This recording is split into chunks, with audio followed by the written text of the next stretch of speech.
로이터와 CNN 등은 이스라엘이 지난 주말 하메네이 이란 최고 지도자를 제거하려 했다고 보도했습니다. 트럼프 대통령이 이를 막았지만 이란의 46년 신정체제 자체를 전복하려 했다는 겁니다. 지난 13일 정밀 타격으로 군 핵심 수뇌부가 몰살당하자 하메네이가 가족과 함께 테헤란 북부 지하 벙커로 피신했다는 보도도 나왔습니다. 네타냐후 이스라엘 총리는 속내를 숨기지 않고 있습니다. Is regime change part of the effort here? Could certainly be the result because the Iran regime is very weak.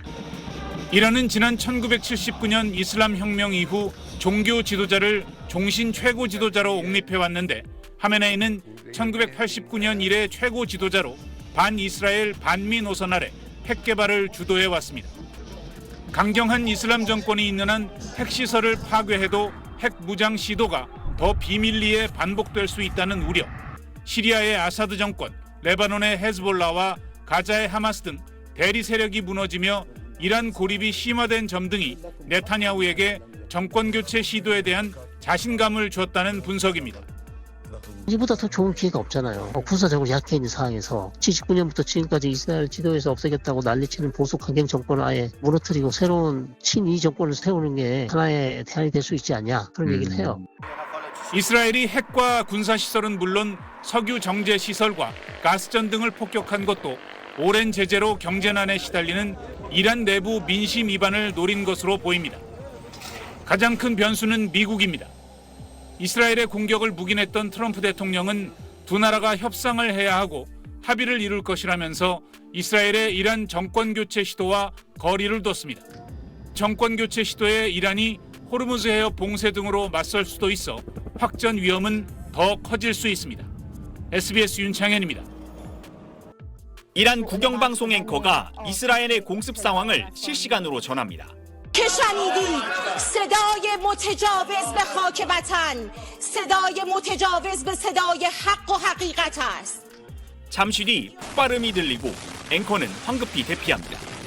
현지 시간 어제 저녁 이란 수도 테헤란의 국영방송 IRIB가 이스라엘의 공습을 두 차례 받았습니다.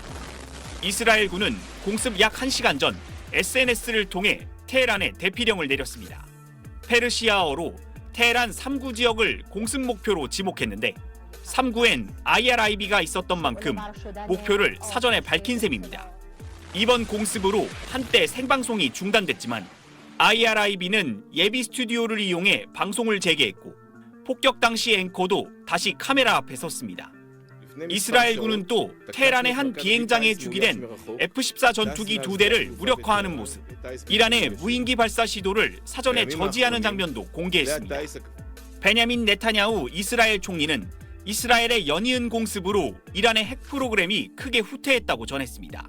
אנחנו פגענו בתחילת המלחמה בכוח בעצם בבחירי המדענים.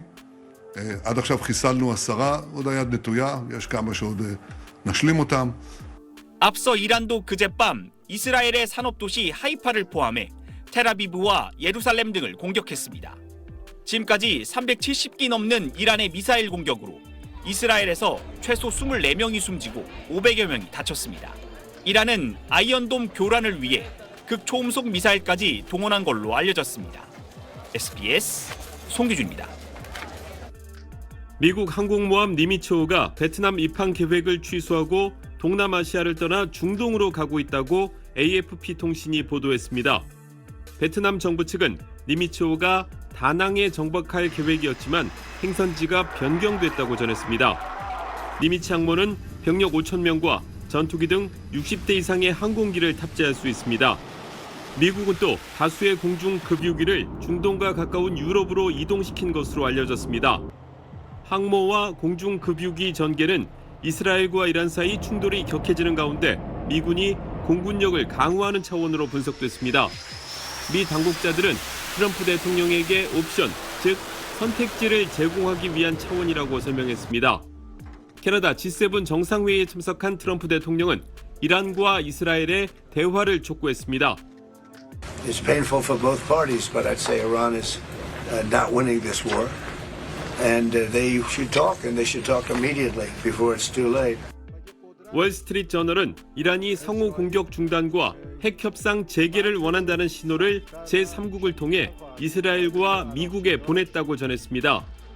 미국과 이란은 지난 15일 오만에서 6차 핵 협상을 열기로 했지만 이스라엘의 공습 이후 협상은 취소됐습니다. 이란의 이런 움직임은 향후 미국이 이스라엘의 공격을 지원하지 말라는 요구로도 해석되고 있습니다. 워싱턴에서 SBS 김용태입니다.